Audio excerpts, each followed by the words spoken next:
here, the Barbel, I want to talk to you about what I am sat in right now.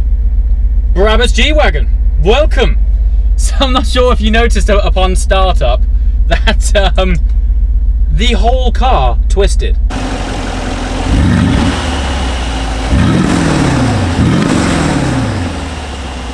So that is a hint to how much power this car has. Now, into drive, handbrake off, conventional handbrake, no less.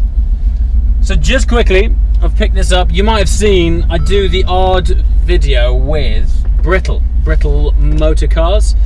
They have some quite tasty and specialist stuff.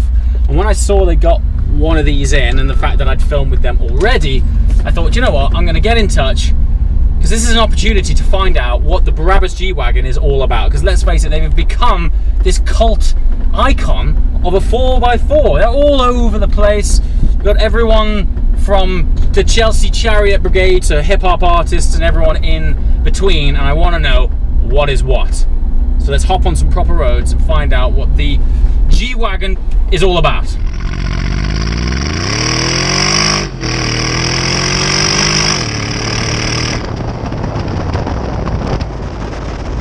So a little bit of history about the G-Wagon in the first place. Well, we can actually thank the Shah of Iran. Yep, Shah of Iran. I know you're thinking, but this is a German-made car. Well, yes, it is. But back in the 70s, the Shah was actually one of the significant shareholders in Mercedes, and he thought it would be a great idea if the team could put their heads together and build a vehicle that was suitable for military application, which would make sense. Well, it looks like an armoured personnel carrier, right? It really does assume a tank-like status, and the reason for that is because it was literally designed to be at the receiving end of bullets. Just listen to the engine. Well, it doesn't hang around.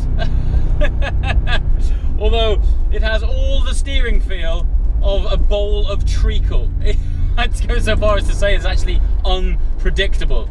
But despite this thing having 23-inch wheels on it, ride quality isn't quite as bad as I expected.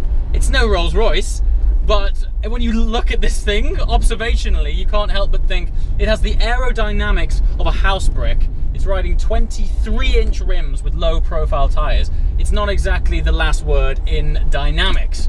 But what do we have here? Well, it's important for me to mention that this is the G700 inspired. Inspired because aesthetically, externally, it is identical to the Brabus G700.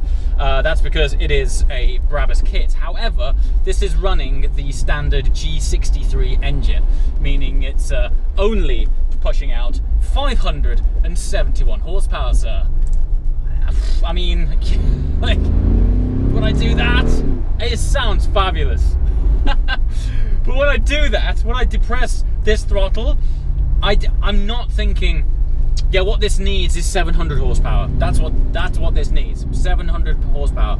It's plenty enough. Particularly because the nature that you assume, the demeanor that you assume when you get in this isn't, I'm going to exploit all 700 horsepower of this. You just want to ball about. You get in it, and I got to admit, when you're in it, you do feel pretty cool. And this thing is full-on stealth pack. It is black on black. There are some pretty subjective styling cues on this, namely the Brabus jewelry, which is the iridescent blue LEDs shrouding every possible corner of this thing, even on the outside. Now, I'm all for mood lighting on the inside, but when you look like a cheap Christmas tree on the outside, it's not always what you want. However, I suppose if you're spending £100,000 on a body kit, yes, you heard me right, £100,000, sir, I guess you're better having some sort of signal to indicate that you are in fact rocking a kit of such significance. But of course, while the exterior is cool, majority of the time with these cars, you're going to spend it on the inside. I gotta say, it's plush. It is nice in here. I love this diamond stitch quilted breathable leather, and for me, I think it ties in the whole package nicely. Ooh, as does that.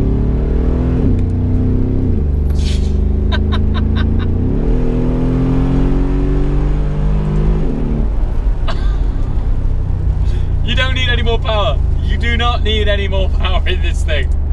I mean, for a truck, it sounds amazing. It goes aplenty. And let's face it, the majority of the time, if this is your daily, which I think most people would use this for, all you want is that. You just want that grunt. You want to know that you're in something cool, you're in something abnormal, you're in something special. Ah, it's lovely. It's got that beautiful barble that you want from that AMG engine. God knows what 700 horsepower would feel like in this thing, but you honestly don't need it. I think with a lot of these things, and if you watch my channel regularly, you know, for me, well, it doesn't matter what you drive, it's all about putting a smile on your face. You saw within the first few minutes of me driving this thing and depressing the accelerator. Listen to it. Yes, it's completely nuts. I mean, it sounds fantastic. If you just listen to the barble of this, of course, it is a C63 engine, 571 horsepower. The overrun's beautiful. It's got a really nice barble about it. Now, Richard Brittle, who owns this car currently, or shall I say is the purveyor of this road-going tank, said to me that, and we're of a similar mindset. He said, you know, a few days ago, I borrowed the new Bentley Bentayga, he said, and it is phenomenal. And certainly on paper, it is better than this thing in every single way. He says, but I did my journey to and from work, and I stepped out of this £250,000 car without really thinking twice about it. And I completely get that. They're almost too good. You know, they waft along, and it's serene and stunning, and they're fantastically beautiful on the inside. But you don't get there with any sort of sense of occasion. Now, you're probably thinking, do you want that out of your daily driver? Maybe not, but if you're watching this channel, you probably do. You're probably a petrol head, and you're thinking, you know what, to be fair, if I was spending that kind of coin, I would definitely want to know about it when I stepped out. So, I think it might actually be easier for me to tell you what I don't like about it. Because, to be honest, and I'm the first one to put my hand up and say I'm actually surprised that I don't dislike this thing as much as I thought I would. I mean, from the outset, it just looks like a big, heavy, expensive tank. And for what it's worth, ultimately, I guess, to a degree, it kind of is. But there's something about it. There's a lot of character about this thing. The approach to it makes me smile. The way it sounds makes me smile. The way it looks makes me smile. The way it handles doesn't. I would say that's probably the overriding thing here. The way it handles is a shame, because it could be a pretty compelling package. Now, together with the handling, the other thing I don't like is the price. It's, even in this isn't the full Brabus spec. This is predominantly the aesthetics of what a Brabus 700G wagon would look like. If you wanted the full engine work as well, I'm not entirely sure, but this is 250, 320 maybe, 320 grand. I don't know. It's hard to justify that on something that doesn't do something much better than the competition, but it does have the exclusivity factor. And I'm finding that in markets like this, for owners, for prospective owners, and for people that actually are fortunate enough to own one, that is valuable enough to justify it. I mean, all round, it is a really great package. It's more comfortable than I thought. It's running 23-inch rims. I mean, you know, you can't really poke it too hard for not being the last word in dynamics, because what do you expect? It's not trying to be that, but it is trying to be cool, and I think it's nailed it. Of course, who doesn't love a side exit exhaust? You know, one of my particularly favourite things to do in a supercar, never mind an SUV or a crazy tank like this, one of my favourite things is winding the windows down when I'm in a supercar and there's a wall next to me, or a cliff, or even a thick collection of trees like this. The sound still resonates off and bounces back into your ear. This has side exit exhausts. So you're getting triple the reverberation. Exit